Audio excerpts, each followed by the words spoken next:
Ini sosok yang buat Ferry Irawan hilaf, tega KDRT Vena Melinda gegara cemburu.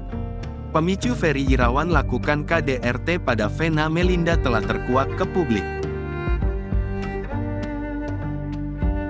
Ya, soal urusan ranjang menjadi poin pertama yang membuat Ferry Irawan tega menyakiti istrinya sendiri.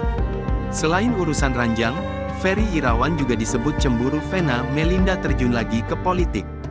Dalam 3 bulan terakhir ini, Ferry Irawan kerap terpancing emosi saat membahas keinginan Vena Melinda kembali berpolitik. Hal itu juga sempat disampaikan oleh kuasa hukum Vena Melinda, Hotman Paris. Sepertinya sebelumnya sudah ada percekcokan mereka, dan katanya ini semakin intens percekcokan itu karena si Vena ini mau kembali lagi ke dunia politik, jadi ada faktor tidak suka, katanya dilansir dari tribunmedan.com. Karena kalau terjun ke dunia politik bakal kelihatan cantik lagi, ketemu pengusaha-pengusaha, ketemu politisi, ya ada kemungkinan bahwa suami nggak tenang, jelas Hotman Paris. Ferry Irawan diduga mencurigai istrinya akan berhubungan dengan banyak pria. Jadi sebetulnya 3 bulan terakhir saya memutuskan kembali ke dunia politik dan disitulah pemicu cemburunya berlebihan, kata Vena Melinda.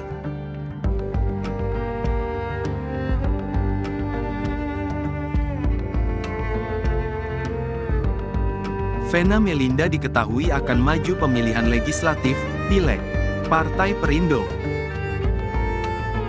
Sejak mengetahui niatnya itu, Ferry Irawan mulai cemburu yang berlebihan. Apalagi, Vena Melinda harus sering turun ke dapil untuk menjalankan tugas partai.